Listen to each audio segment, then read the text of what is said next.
रहीम। हम डिस्कस कर रहे हैं सेकेंड ईयर एफएससी का मैथ। प्रीवियस लेक्चर से हम डिस्कस कर रहे हैं चैप्टर नंबर 4। आज हम डिस्कस करेंगे फाइंड इंटीरियर एंगल्स। तो देखिए हमारे पास एक्सरसाइज है, एक्सरसाइज हमारे पास है 4.4 चैप्टर नंबर 4। हमारे पास क्वेश्चन नंबर 12 है, find the interior angle of a quadrilateral whose vertices are given. अगर आपको पता होगा कि क्वाड्रिलेटर की जो साइड होती है वो 4 होती हैं। क्वाड्रिलेटर की साइड हमारे पास 4 हैं। अगर आप गौर करें तो अगर आपने फाइंड करना हो कि इंटीरियर एंगल कितने आएंगे, तो इसके पास हमारे पास फार्मूला है इंटीरियर एंगल्स। तो ये फार्मूला है n-2 इंटू 180 डिग्री। आपको याद हो कि ट्राई एंगल की जो साइड्स होती हैं, ट्राई एंगल की हमारे पास 3 साइड्स होती हैं। तो अगर आप देखें, अगर आप देखना चाहें कि ट्राई एंगल का जो टोटल एंगल्स हैं वो कितने होंगे, तो देखें यहाँ पुट करें आप 3 माइनस 2 इंटू 180 डिग्री। तो 3 माइनस 2 क्या आ गया 1, इसका मतलब 180 डिग्री।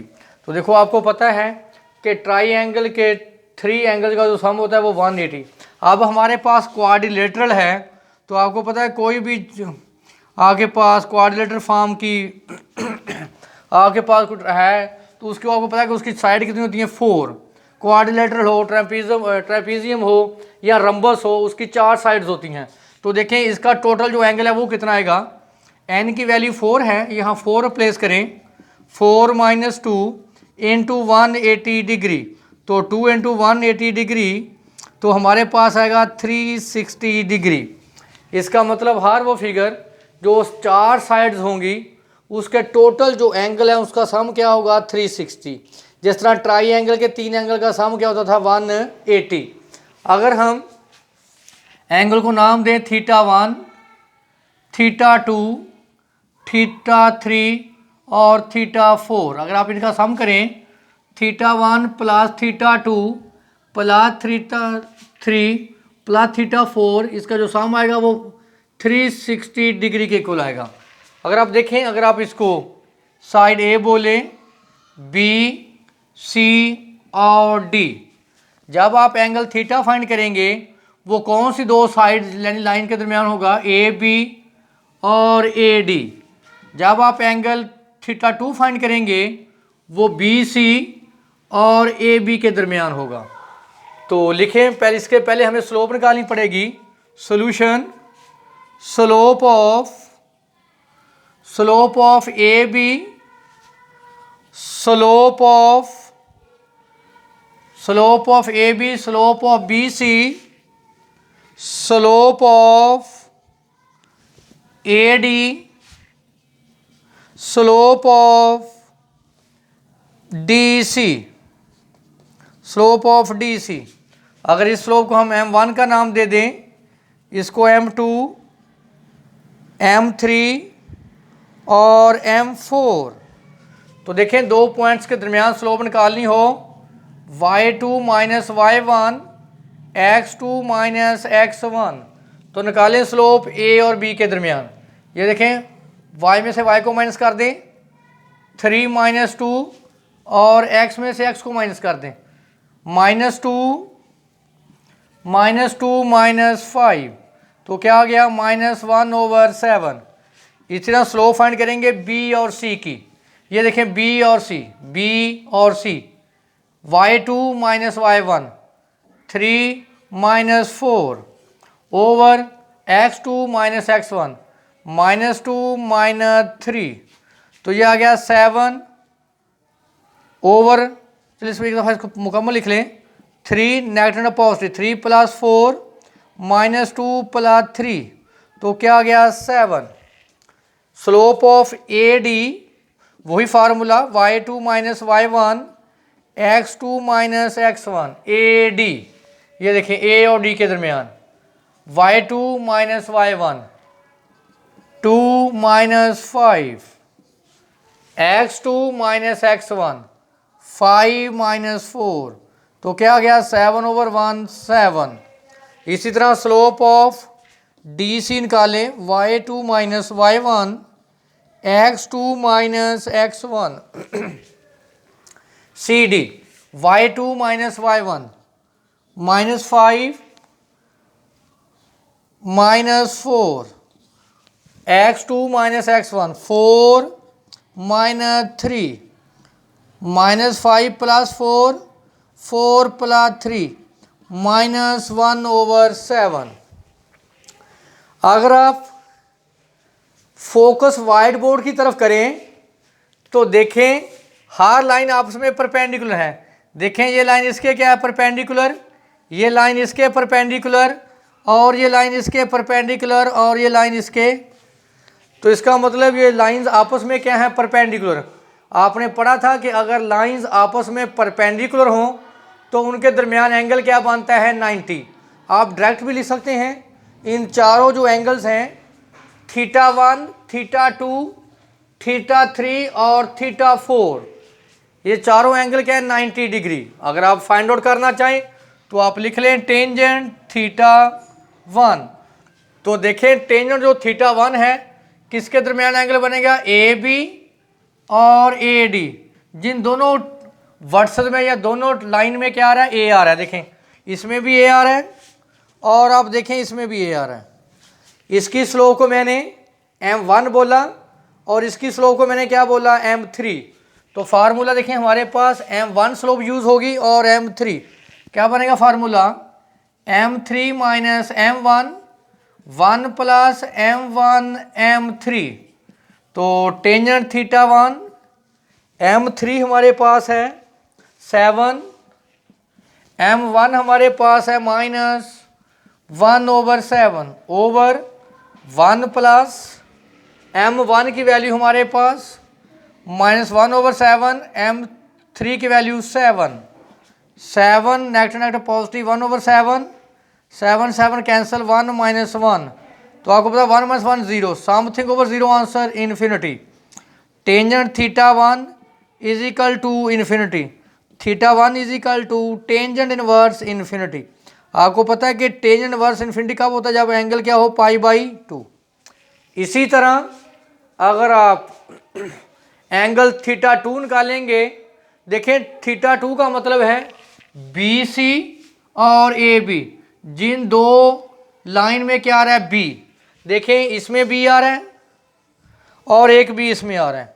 तो अगर आप फोकस कर लें तो दोनों लाइन एक दूसरे पे क्या है, परपेंडिकुलर। देखें परपेंडिकुलर की क्या कंडीशन थी, m1 m2 = -1। अगर आप इन दोनों को मल्टीप्लाई करें तो आंसर किसके बराबर आएगा, -1 के दरमियान। इसका मतलब θ2 के दरमियान एंगल भी क्या है, 90 डिग्री। तो आप एक निकाल लें, अगर आप चेक कर लें तो सब लाइंस आपस में क्या है, परपेंडिकुलर। इसका मतलब हमारे पास θ2 भी 90 डिग्री होगा, θ3 भी 90 डिग्री होगा और θ4 भी हमारे पास क्या होगा, 90 डिग्री।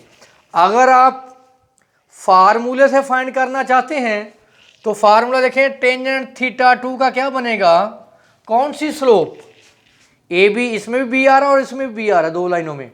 तो स्लोप m1 और m2। तो लिखें m1 - m2 over 1 + m1 m2। Tangent θ2 m1 -1/7, m2 +7 over 1 + m1 -1/7, m2 7। Tangent θ2 7 cancel, -1/7 -7, 1 -1। तो नोट कर लें 1 - 1 0, समथिंग ओवर 0, आंसर इन्फिनिटी। तो θ2 = टेंजेंट इनवर्स इन्फिनिटी। तो देखें θ2 भी फार्मूले से हमारे पास क्या आ जाएगा, π/2। देखें इसका मतलब है जो क्वाड्रिलेटर के, क्वेश्चन नंबर 12, जो क्वाड्रिलेटर के एंगल हैं वो सारे एंगल क्या है, 90 डिग्री। अगर आप इन 4 एंगल को ऐड करें, θ1 + θ2 + θ3 + θ4, तो सब का जो सम आएगा वो किसके बराबर आएगा, 360 डिग्री के। क्वेश्चन नंबर 13 है, एक्सरसाइज है 4.4 chapter number 4। Find the interior angles of a rhombus whose vertices are given. देखें हमें रम्बस के वर्टिसेस गिवन है, हमारा काम क्या कि हम इसकी स्लोप फाइंड करें। फाइंड करें slope of A B, slope of B C, A B C, slope of, देखें अगर आप फिगर ड्रा करना चाहें आप तो आपको A B C D, slope of A B, slope of B C, slope of A D, slope of A D और slope of D C. So आप स्लोप फाइंड आउट कर लें। ए बी की स्लोप को m1 बोल लेते हैं, B C की स्लोप को m2, ए डी की स्लोप को m3 और डी सी की स्लोप को m4। तो हमारे पास होगा y2 minus y1 over x2 minus x1, a b निकालें slope, y2 minus y1 1 minus 0, x2 minus x1 2 minus 0, तो क्या आ गई स्लोप 1/2। फाइंड आउट करें slope b c, y2 minus y1 x2 minus x1, वही formula y2 minus y1 x2 minus x1, 3 minus 1 over 3 minus 2, 3 minus 2, तो 2 over 1, तो क्या answer आ गया 2। Next A D, y2 minus y1 x2 minus x1, A D क्या आ गया 2 minus 0, y2 minus y1 1 minus 0, तो क्या आ गई स्लोप 2। निकालें slope of D C, y2 minus y1 3 minus 2, 3 minus 2 over 3 minus 1, 3 minus 1, तो क्या आ गया 1/2। तो आप इनके दरमियान एंगल फाइंड आउट करें। देखें जब हम एंगल θ1 फाइंड करेंगे, θ2, θ3 और θ4, तो इसका मतलब हमारे पास एंगल θ1 किसके दरमियान होगा, जिन दो वर्सेस में ए आ रहा है। देखें ए बी और ए डी, कौन सी स्लोप हम यूज़ करेंगे θ1 के लिए, ए बी की स्लोप और ए डी की।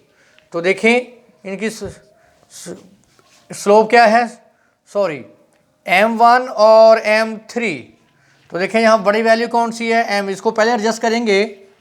Tangent θ1 m2 minus m1 m3 over 1 plus m1 m3, ये 3 हमारे पास स्लोप है क्योंकि इसमें दोनों में a और a आ रहा साइड।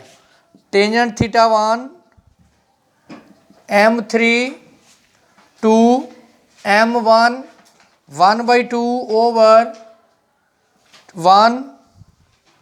1 प्लस 2 इंटू 1/2, तो टेंजेंट θ1 4 माइनस 1 3/2, लें एलसीएम 2, यह कैंसिल 2 कैंसिल 1 प्लस 1, तो 3/2 ओवर 2, तो क्या आ गया 3/4, तो θ1 हमारे पास आ गया टेंजेंट इनवर्स 3/4 आ गया। वैल्यू बेशक इसकी कैलकुलेटर से फाइंड आउट कर सकते हैं। इसी तरह हम वैल्यू फाइंड करेंगे टेंजेंट θ2 की, वो क्या आ जाएगी। अब देखें 2 का मतलब है बी सी और ए बी, जिन दो साइड में क्या आ रहा है बी आ रहा है, तो देखें इसमें बी आ रहा है और इसमें बी आ रहा है, कौन सी स्लोप यूज़ होगी हमारे पास m2 और m1 वाली स्लोप। तो लिखेंगे m2 minus m1 over 1 plus m1 m2, तो tangent θ2 2 minus 1/2 over 1 plus 2 into 1/2, tangent θ2 4 minus 1 3/2, 2 से 2 कैंसिल 1 प्लस 1 2, टेंजेंट θ2 3/4। यहाँ से देखें थीटा की वैल्यू, θ2 की वैल्यू आ जाएगी टेंजेंट इनवर्स 3/4। इसी तरह आप एंगल फाइंड आउट करेंगे θ3, जो कौन सी साइड स्मॉल होगी, बी सी और सी डी। फिर आप एंगल फाइंड करेंगे थीटा 4, जो साइड स्मॉल होगी ए डी और डी सी। इसी तरह आप 4 एंगल का सम करेंगे जब theta 1, theta 2 plus theta 3 plus theta 4, तो आपके पास क्या आएगा 360 डिग्री।